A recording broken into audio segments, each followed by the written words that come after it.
we have here today Gil Bailie from Cornerstone Forum from Sonoma, California, who has agreed to share with us his thoughts and memories on Professor René Girard. And I would like to start off by asking you, Gil, we've known each other for quite a while now, and it goes back all the way to 1990s. That's when I met you at CSAC meetings and then cover. So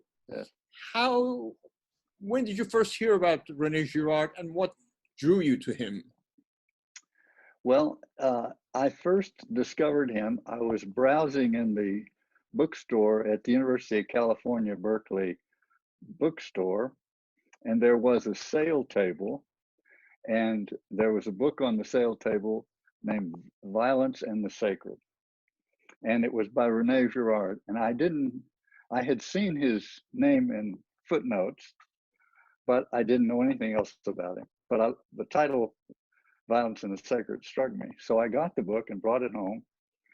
And I read probably the first 10 or 20 pages.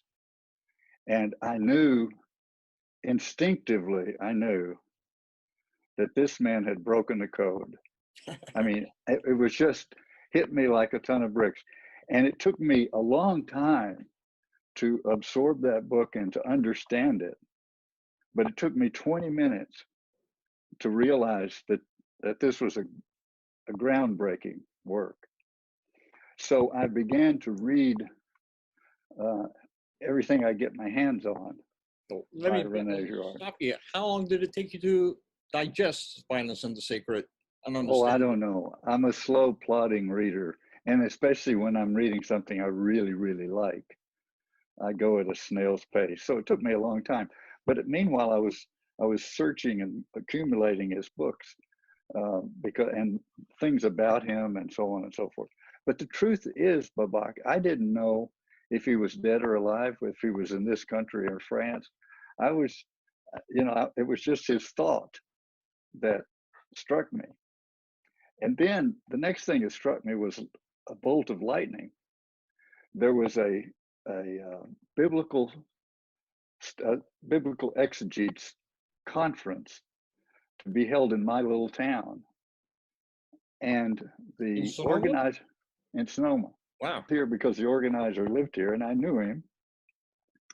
And he was not orthodox in any sense, and he smelled orthodoxy when it came to Girard. So he wasn't interested in Girard, but he called me up out of the blue, and he said, I know you're interested in Girard, and 15 or 20 of these biblical scholars that are coming in for the conference have convinced Girard to come up from Stanford to spend the day with them, talking about the implications of his work for biblical studies. And I thought I'd been hit by lightning. I mean, I'm not an academic. I had a little institute where I was teaching, Dante and Shakespeare and that sort of thing. And the next thing I know, he came to spend a day in my office. So Bob says, I can't hold this place. I don't have a place for it. Can we hold it in your office? I said, you bet. So he came, and I've told this story many times, but it's worth telling again. Absolutely. He began the day with a lecture, kind of an informal lecture. He spoke for 45 minutes or an hour, and these biblical scholars were amazed at what he laid out.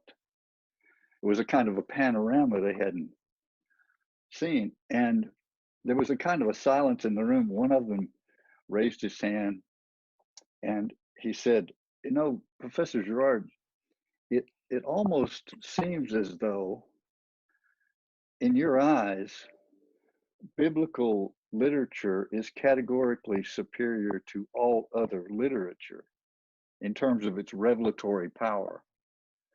But he said, you're not saying that. I mean, you're a Stanford professor. You're not saying that, are you? And René said, categorically. And that warmed my heart because there was not a biblical scholar in the room that would have said that. Right.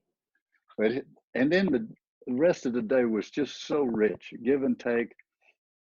At the end of the day, there was another moment. One of the attendees raised his hand. And by the way, as you know, René's work, there's a very powerful apocalyptic dimension to his work. And it came out in what he was saying. It's as though. Let me slow you down. What year was this? Do you remember that? It was in the mid to late 80s. I don't remember exactly. Late 80s, okay. So then he kept on, and it was just the richest feast imaginable. At the end of the day, another one of the biblical scholars raised his hand, especially because of this apocalyptic dimension, which by the way, let me just say something about that. Let me encapsulate it. Sure. The apocalyptic dimension of René's work is that the revelation of the cross begins the deconstruction of the system for containing violence. The old system for getting violence out of the community by blaming it on a scapegoat. The revelation of the cross is there's a victim who is so innocent. He's not innocent in the way that any of us human beings could be innocent. He's not morally innocent, just morally innocent. He's ontologically innocent. And it took ontological innocence to shatter that powerful mechanism that had been operating for thousands and thousands of years and continues to operate this day. But once it's broken, we keep resorting to it. But every time we resort to it, we cripple it the more. So it gobbles up more and more victims, and becomes like a loose cannon. So in René, and I'm putting words in his mouth, but it's apocalyptic in the sense that after that revelation, there's a race going on between the effect of the gospel, which is to break that mechanism down. You know, I didn't come to bring peace but a sword, because he's going to take that mechanism away for restoring peace on the cheap by blaming on a scapegoat.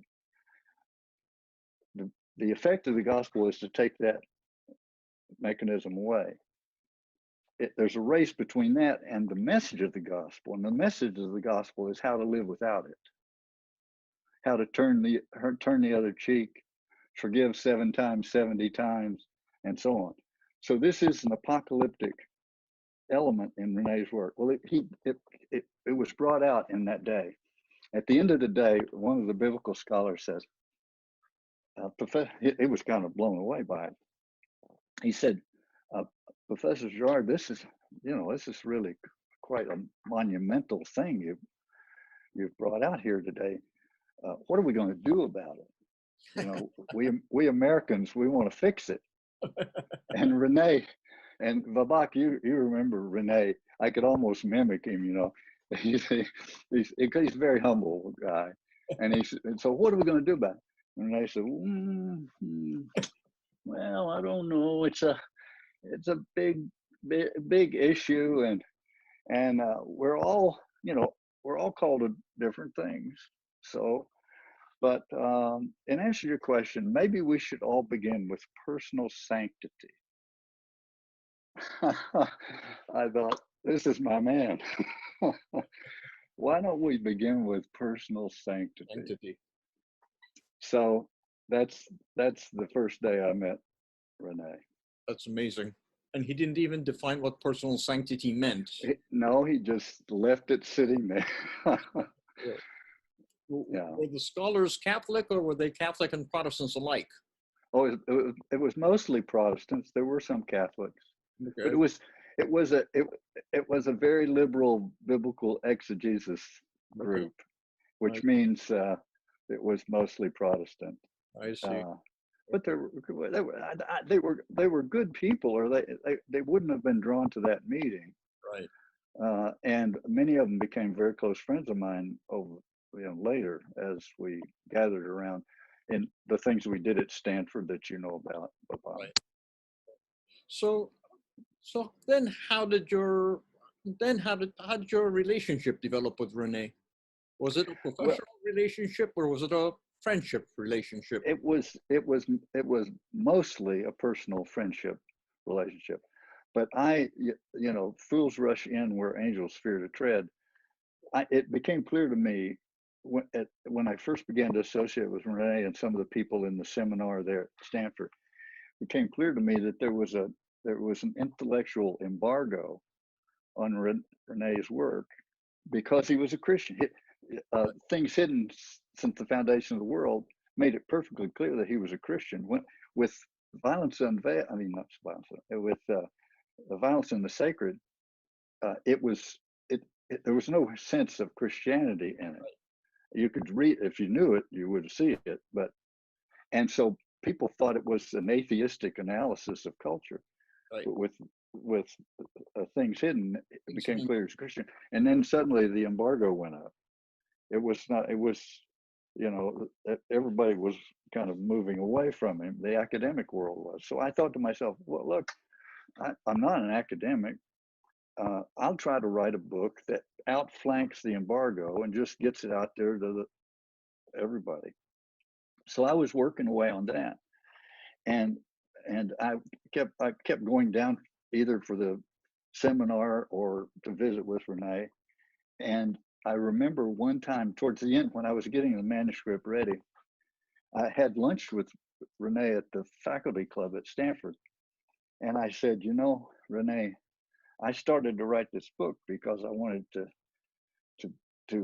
I know that there's an embargo, or that somehow your Christianity has made it hard for the academic world to come to grips with your work. I said, unfortunately, my book is going to make it all the worse because my book is so totally Christian. and René leaned over the table. He leaned over the table and he said, "Let's burn our ships on the beach."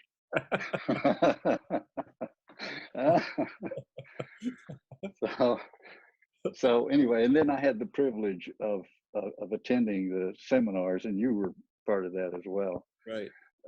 For quite a few years, and I got to know René and his wife Martha quite well, and I learned so much from him that cannot be accounted for intellectually because it wasn't intellectual. I learned from his spirit. I attended mass with him. I ate at his home. I visited him. Even after when he was declining, he had some strokes. He couldn't talk, or very hardly at all. And I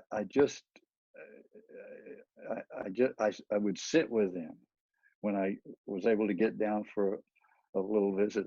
I would sit with him and hold his hand, and neither one of us would speak. He would always have a big smile. Every time,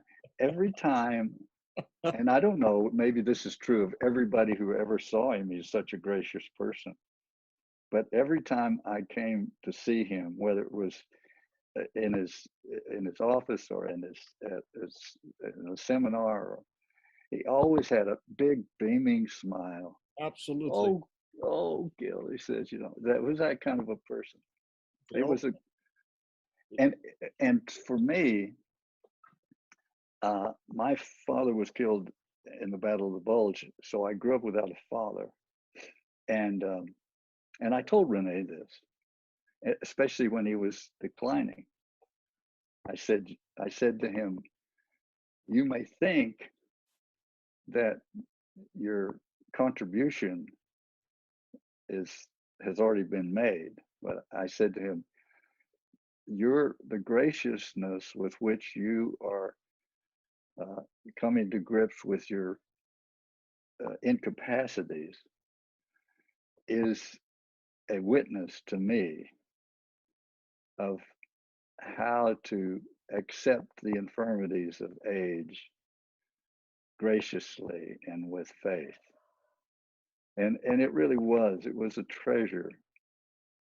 I mean, as much as I loved being in that seminar and just embracing the wisdom that he exuded, the sheer goodness of the man was a great blessing to me in his later years. Right. So you were with him till his last days, essentially. Well, I was with him within I would say the month or a few weeks. I don't remember exactly now, But 2015, essentially, when he passed away. Yes. Right. Yeah. So in all these years, Gil, would you say he had an impact on you spiritually as well? I guess that's what you were talking about. Absolutely. One of the things, I mean, it seems a little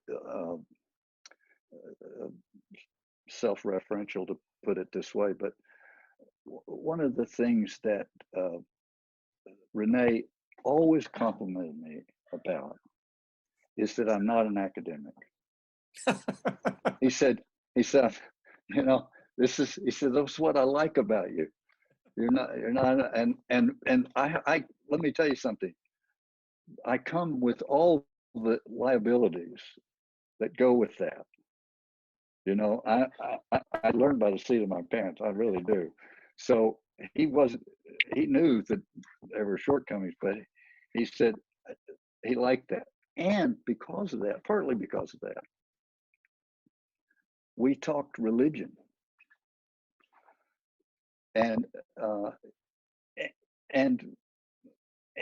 so we had, I think I had as good a feel for his faith as any of his students, as any of his all of us who regard ourselves as having been personally affected by him, because we had conversations about those things. Wonderful. And I know how deep his faith was. He was not a theologian, didn't want to be a theologian, had, you know, he could have problems with theologians, probably because they had problems with him because they thought he was, you know, an interloper on their territory or something. But I'll tell you, he had the deepest regard for John Paul II and Benedict XVI, and von Balthasar, Hans von Balthasar. Even though von Balthasar criticized him in one of his books, it was back when von Balthasar had only read, because von Balthasar died before these other books were out. He had only read Violence in the Sacred and Things Hidden, and there were some questions about the word sacrifice and so on and so forth. And René, as you know, repented of that after meeting oversight. Father. Yeah, he said, you know, René said, when I came to the United States, I didn't realize how Protestant the environment was, and so I picked up these Protestant reflexes. Right.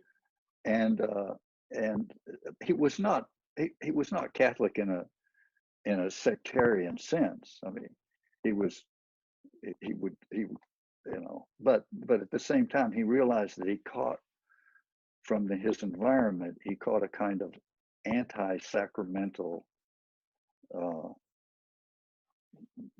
ethos. Right. So he repented. So that's a side issue, but he did like von Balthasar, even though von Balthasar criticized his early work.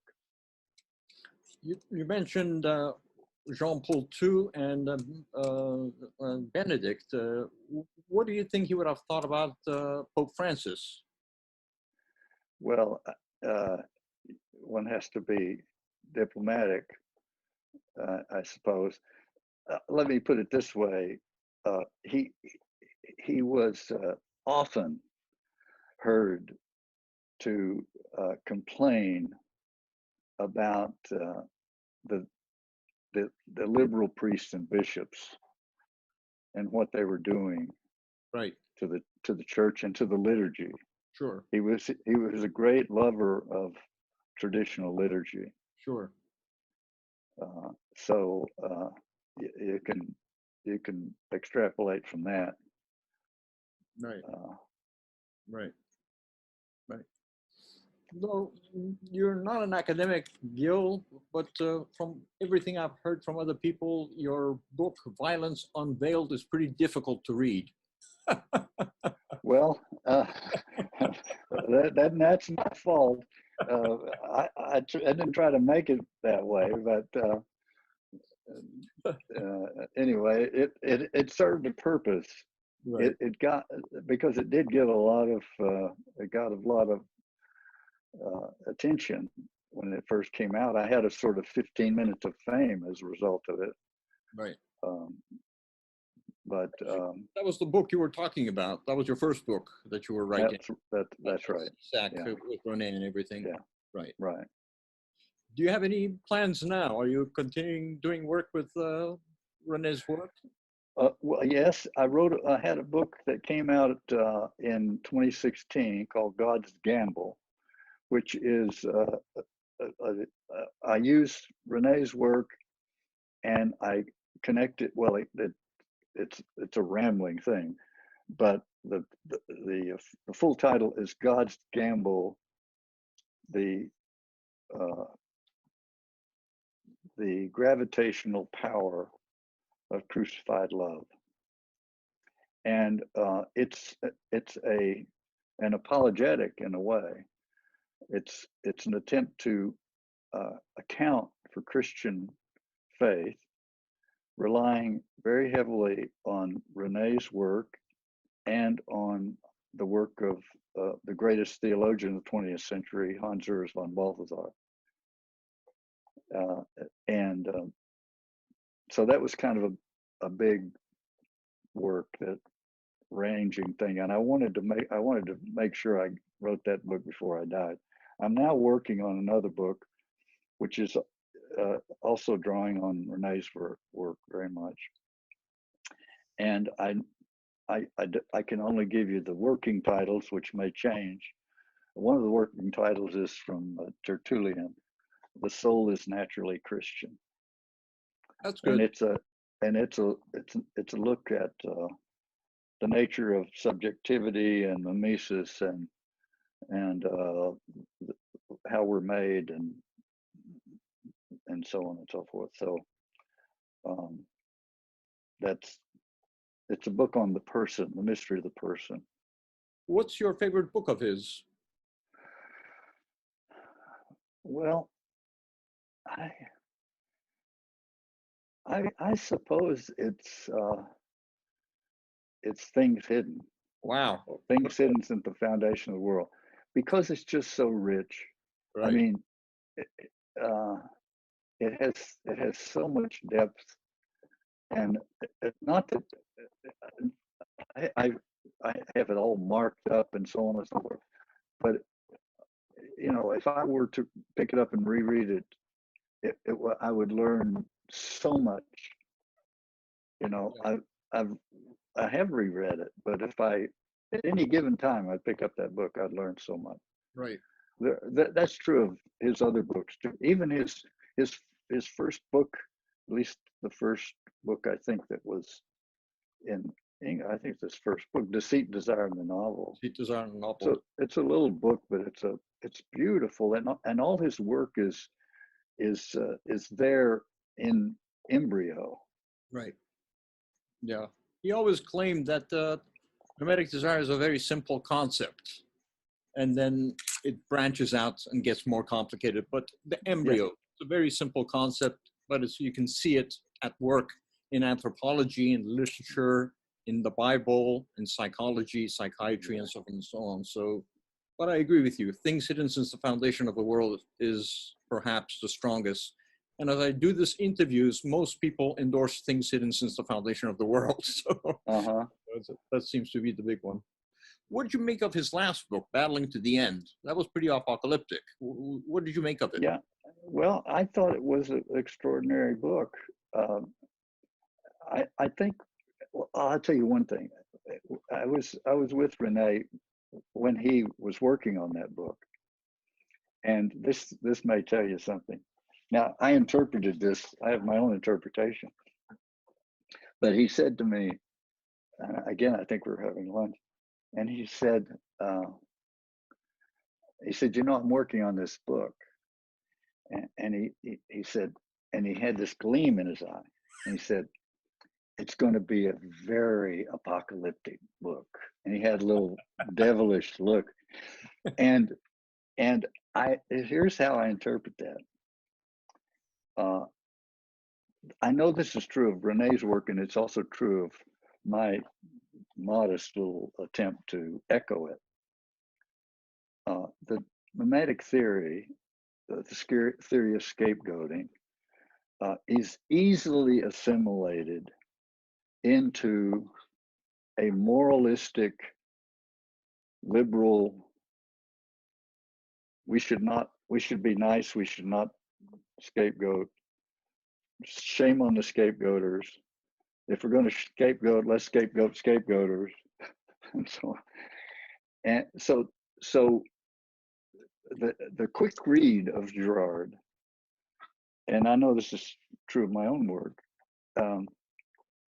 people apply it in a way that's very moralistic and simple, and therefore they don't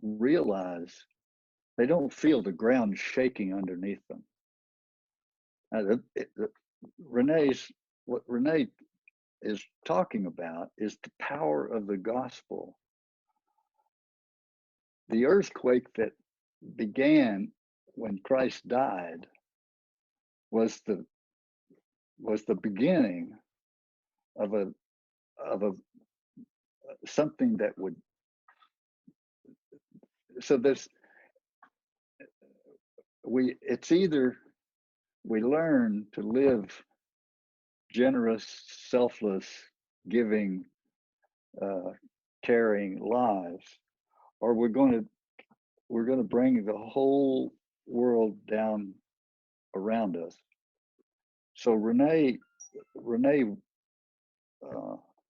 in Things Hidden, I think wanted to underscore that. And I think he knew it was his last book, and he wanted to say, look, this is serious business. You mean Battling to the End, not Things Hidden? Yes. Battling to the End. Yes. Battling to the End, yeah. That this is serious business. And so that little gleam he had in his eye when he said, I'm going to write a very apocalyptic book, I think it meant I'm going to write a book that will not be easily assimilated by the moralizing liberal world. They will, I'm sounding a little too combative when I talk about the liberal world, but you understand what I'm saying. Yeah. It's very easy to make these sort of moral judgments, differentiations, and it's very easy to come out on top of those things when you do, and you forget about the most important thing of all. René would, the most important thing of all is original sin. Right. It's not. We didn't do away with it. We didn't get over it. It's there.